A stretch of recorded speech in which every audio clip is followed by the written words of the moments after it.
Hey everybody, this is Robert Burke. I'd like to welcome you to episode number 9 of When to Play.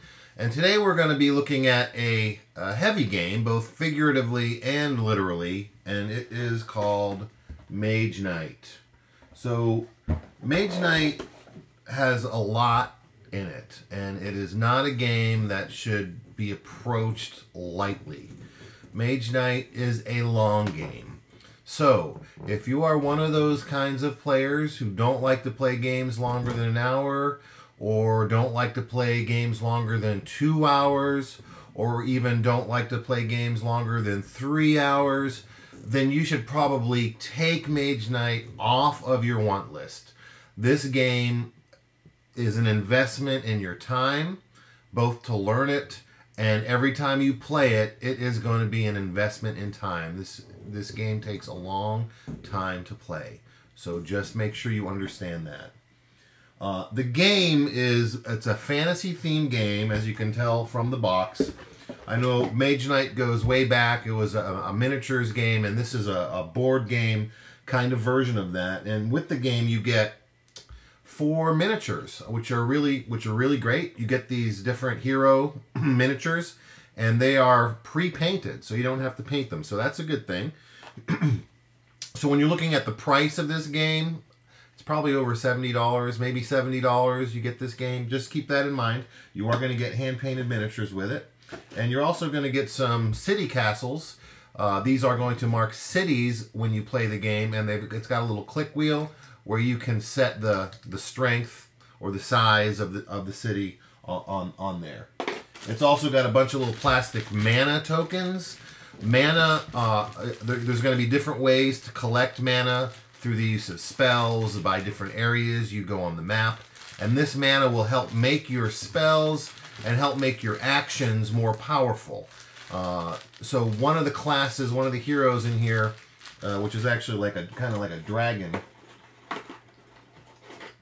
It's like a draconian creature. Actually is more focused on mana ability. So the mana plays an important role in the game.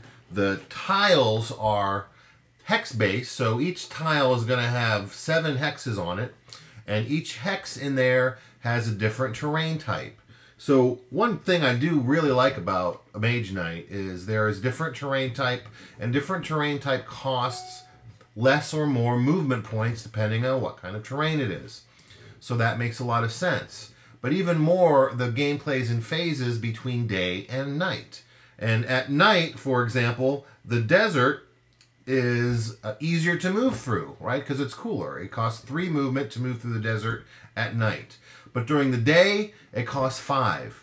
And the forest is the opposite. During the day, the forest costs 3 to move through, and at night, it costs 5 to move through. Other than that, the other terrain is the same day or night. Also on here, the tiles are going to show you different, there's a whole bunch of different things. It'll show you where to play orc creatures, where to play dragon creatures. There's creatures that will be in tombs or ruins. There are monasteries where you can heal. There are healing glades. There are mana crystal mines where you can, if you land on there, you can get a mana crystal. There's villages where you can recruit people to help you in your adventure. So there's a lot you can do, and every game is going to be different because you're revealing these tiles and putting together randomly. And as you explore and move, if you move to the edge of a tile, you can choose to explore, and you'll flip another random tile. And then you'll put down the different tokens based on the icons that are on that tile that you've revealed. So every game, the map is going to be different. So that's a good thing. Now, at its core, this game is really a deck building game. It is a card-driven game, and the cards start at the very beginning, where everybody is going to take an initiative card, right? So, or a strategy card. I forget what they call them, but there's day ones and there's night ones. So if you pick a lower number, you're going to get to go first. But if you pick a higher number, you're going to get some good ability. Like if you pick number 4 during the day, the ability on the number 4 card is at the end of each turn, you have at least 2 cards in your hand before you draw. Draw as if your hand limit is 1 higher. So you get an extra card to help you, and this is the planning card. If you take the early bird card, you get to go first, but you get no special ability. If you take 3, the Mana Steal card, you get to go third in the turn order.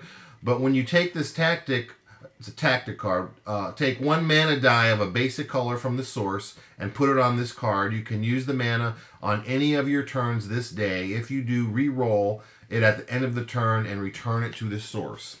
So if you haven't played this game, that doesn't make sense to you, so let me explain that. There are mana dice that come with the game, and you're going to have a different number of dice depending on how many players that you have in the game. And there are, on 6-sided die, there's yellow, there's red, there's black, there's white, there's blue, there's green.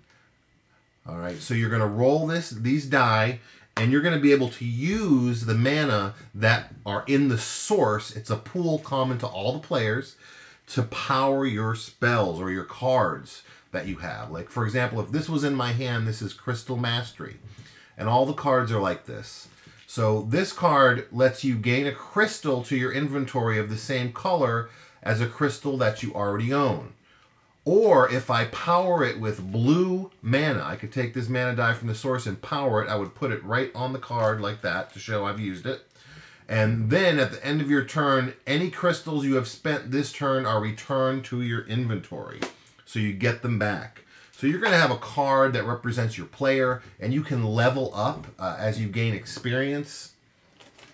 So the fantasy theme is pretty rich in the game. You see, here's the board. You track your levels. Each player will track their levels here on this board. As you level up, you're going to get better armor class. You're going to get more hit points. You're going to get more cards and skills that you can use. There's little skill tokens that you can choose from randomly, or you can pick from a pool from previous skills that people haven't selected. And that powers up your character and makes you more powerful so you can defeat stronger and stronger enemies as the game goes on. So it does have that kind of Dungeons and Dragons dungeon crawl feeling where you're trying to level up your character, you're trying to get more stuff, you're trying to improve so you can take on bigger challenges, and that's definitely part of this game. But the card-driven mechanic of it is every turn in Mage Knight is really like a puzzle. You're going to have a set number of cards, and I can use these cards. Again, I can use the basic ability of the card, or I can use the special ability of the card if I power it with the right color mana. Now, there's a lot of things that you're going to want to do on your card. You have to move, right? So there's cards that might let you move. Like this card here is Refreshing Walk. It lets you move 2 and heal 1, or if I power it with green mana, I can move 4 and heal 2. So on your turn, you might think, you look at the board and you say, okay, I want to move 2 spaces there, and I want to attack that monster that's on that space. I need to have 4 movement to get there. I need to have so much defense to block his attack, and I need to have so much offense to actually defeat that creature and get the reward. So because of that mechanic, and you're building your deck, you're getting new cards, adding them to your deck, and you're shuffling them when you run through them, and you're dealing new ones out to yourself, and you're playing through those, and then taking 5 more to your hand to play again, right? And as you gain cards, they go into your deck, so there's a deck building element as time goes on. And if you're wounded, you take a wound card to your deck, right? So those can clog up your deck and limit what you can do as you're wounded. So I really like that mechanic. You know, there's ways to heal and get rid of those cards in the game, those wound cards. And it's a game where you're gonna take wounds, right? If you want to level up, you're gonna suck it up. You're gonna take some wounds so you can level up and get more powerful, and then you're gonna heal those wounds. So I do like that aspect of the game. But if you have a problem with people taking a long time when they're analyzing what they're going to do, this game is definitely not for you. This is a game where every hand that you have is a puzzle. There's a lot of math going on in your head. How much movement do I need? Okay, well, here's how much movement I can do. Can I attack that creature and beat it? Let me do the math. Can I block the creature when it attacks me? Let me do the math. So there's a lot of math, and then you're looking at your mana too, right? You're saying, okay, if I spend that mana, then I get 4 points instead of 2, and then you're redoing the math constantly. So that means every turn can take a long time, right? So you've got to like that kind of analytical puzzle. Every hand is a puzzle, right? You're trying to figure out the most efficient way to accomplish what you need to accomplish on that turn. All right, I better not get too deep into the gameplay of Mage Knight. If you want to learn Mage Knight, I'm not going to teach it to you here because it'll take hours, right? Because this is a pretty complex game. So I better stop myself now or this video is going to go to 30 minutes. And I always want to stay under 30 minutes. But the components are beautiful. The artwork isn't my style really, but that's just my personal opinion. If you might really like the fantasy artwork style of the cards and the box and everything, that's just a matter of opinion. It's well done. It's just not my style. But the cards are nice. They're linen finish cards, very high quality. The dice are engraved, nice custom engraved dice. The mana crystals are plastic and the colors are vivid. The miniatures are hand painted. The cities that you get are nice with the click wheels on them to make things easy. The tiles, the graphics on the tiles are clear and you understand what they are. The rule books, I gotta say, I think the rule books, there's two. There's a game walkthrough book that's really thick that walks you through the game, and there is a pretty extensive rule book as well that goes through all the mechanics of the game. And there are a lot of them, right? And this game can be pretty complex. So be prepared. The rule book is not, it could have been written better. I think it could have made things clearer. It could have made it easier on people. But since this is a heavier game and a more complex game, it's hard to make a real clear rule book because there's so many options, so many things you can do. And all those things you can do have to have rules, right? But at its base, it's a card-driven game, and your card hands are driving what you're able to do each turn, and you're trying to level up, and you're trying to gain more stuff and get powerful and score the most victory points at the end. You can play player versus player, you can play cooperatively, you can play cooperatively but compete for victory points. So there's a lot of different ways you can play this game, and the rules provide you all the framework that you need to play the game you want to play it. So that's a good thing. But it's more heavy. So if you don't like heavy games, this is not for you. If you don't like fantasy games, this is not for you. If you don't like dungeon crawls, this is not for you. If you don't like deck building games or card driven games, this is not for you. But let's look at, this is a very highly rated game on Board Game Geek, and I enjoy this game. But when I play this, I want to play this with people who don't have an AP problem. I want to play it with people who are willing to role play a little bit, because that really adds to the game, right? People who are willing to take on their character and role play as we play, make it more fun. And I only play it when I have the time to dedicate it to, right? I want to have at least 4 hours to play Mage Knight. If I have less than that, I'm not interested. But but the rule books that's an investment. I would highly recommend that you have somebody teach you this game that knows how to play it. Somebody who is patient, who can go through the rules with you until you understand it. It will take 3 or 4 plays through the game to where you can stop referring to the rule book, because you know the rules and you know the mechanics and you know what you have to do when and what the different rules are. Alright, so let's look at some of the comments that people have left for Mage Knight who have rated this a 1 on Board Game Geek on a scale of 1 to 10. So these are the people that hate this game. For you to give a game a 1, I don't think there's any game out there that deserves a 1, really. But let's read some of the 1 ratings and see what people have to say who do not like this game. So John says, wow, I just don't get what all the fuss is about. Reading the reviews, you would think you make the most of what you have. It was a revolutionary new game idea, not the stuff of dusty, luck-driven children's games. Well, luck-driven, it's card-driven, right? So yeah, there's luck in the game depending on what you draw. But how you can efficiently determine how to use your cards is a riddle. Every hand is a riddle. And players who understand the game and understand the mechanics and use good strategy are going to do better than players that don't. So I'm not going to, I think that's incorrect. He says dry, repetitive gameplay, arbitrary theme, frustrating mechanics, and a whole lot more luck than fanboys like to admit. Sure, if this game can go slow, especially depending on the people you're playing with. So some people will find it dry.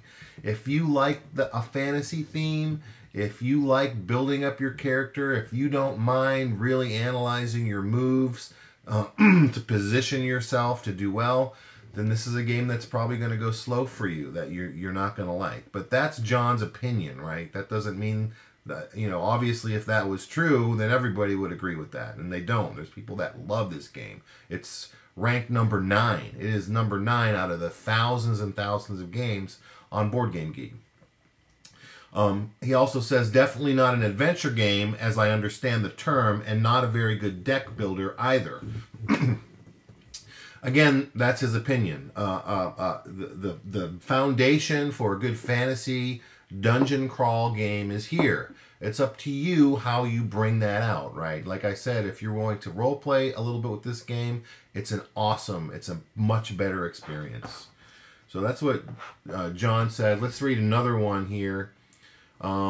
Igor says, waste time game. Great downtime, no atmosphere, just counting the numbers on the cards. So yeah, some people don't like that. They don't like that riddle in their hand every turn. They want to be able to say, I'm going to move here and I'm going to cast this spell. Excuse me. If that's you, then you probably want to play something like Descent, where you're just making your tactical action every turn. You're limited to what you can do, and you're going to attack and you're going to roll dice and see if you succeed or fail. This is not a dungeon crawl like Descent. Every hand is a riddle based on the cards that you have, is going to dictate what you can do. And you're going to have to be able to figure out what the most efficient combo of cards is to do the most beneficial action on your turn. So that's why analysis paralysis can really slow this game down, because sometimes you're like, oh, I'm just 1 point short to do what I want to do. Oh, maybe I can do it another way. So you go back and see if there's another way you can get everything done that you want to do on your turn. Some people love that, but I understand some people hate that. So if you don't like those kind of puzzle-like game, this has a real puzzle-like element to it, then you might not like this. However, if you want a dungeon crawl that is more than just moving and rolling, then this is something you probably want to look into, especially if you like longer games and like to be sucked into a theme and level up a character and really get a sense of adventure. You can definitely do that with this game. Let's see some of the comments of people who rated this a 10. Hari says, the best adventure RPG game. Deck building and adventure RPG setting with an almost puzzle-like combat. Very clever mechanics that keep you thinking about how I will play the next time, long after you stopped. Amazing. Right, so if you can get so much out of Mage Knight, and that's why this game is rated so highly. Because it's intricate, because it's deep, because it offers the foundation for building that like RPG campaign. However, it's got all these little elements too. You've got to work to be able to do what you want to do. You can't just say, I throw a magic missile. No. You got to plan ahead. You've got to get the mana required, right, to power the spell that you want to throw. You've got to make sure you can defend. You've got the points in your hand to defend before you attack. You've got to make sure you are able to get there and have enough cards left to attack. So you've really got to plan ahead. You've really got to build your deck correctly. You've got to, there's a lot more strategy to this game than just your standard dungeon crawl. And I think that's the sweet spot for it. I think that's why it's done so well, because Vlad's taken that dungeon crawl and bumped it up another level by adding this other stuff in. But for some people, it's just way too much, right? It's way too much stuff. It's way too much rules. It's way too limiting. They hate that feeling of not being able to do what they want to do, right? If that's something that would bother you, is wait a minute, I'm a wizard. I've got mana. I should be able to do what I want to do. But if your cards don't tell you can do it that turn, then you're not going to be able to do it that turn, right? So the luck of the draw does have something to do with this, but you're always able to, like, one good thing in the game is you're always to, if you want to move and you don't have the right move card, you can always play your card sideways for 1 point, right? So if you have to move 2 points and you have a 2-point movement and you don't have any move cards, you can play 2 cards sideways and still move, right? But you're burning cards to do that. So there's enough options where you're always going to be able to do something good, but it's not always going to be exactly what you want to do. So you've got to decide for yourself, based on the kind of gamer you are, if you think that's something that you would enjoy or not. Some other 10s. Awesome game. Philip says, awesome game. Win or lose, it's a lot of fun. Timothy says, oh, that's not a good one. He's holding his review. Absolutely superb game. Here's Philip. After a good 40 games, I'm still being blown away by endless possibilities of this game. The holy grail of geekiness. So that's the bottom line. If you're into heavy games, if you don't mind a lot of rules, if you like a fantasy setting, if you like details, right? If you like a big world, but you like the foundation to have a lot of details to be able to increase the amount of things that you can do while limiting what you can do based on how you play your cards, then Mage Knight is definitely a game you need to try. I enjoy this game, but again, I've got to play it with the right people. I've got to have plenty of time to play this game. But that's just my personal taste. If you're a war gamer, you may really like this game. If you like card-driven war games like Here I Stand or Virgin Queen, card-driven war games like that, or A Few Acres of Snow, then you'll probably enjoy Mage Knight.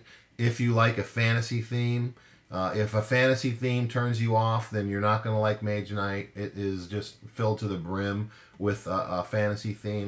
If you like a puzzle element to your games, trying to figure out the best combo of cards, then you're going to like this game. If you like long games that suck you into the theme, this is definitely it. The theme is great throughout, and it all melds together very well.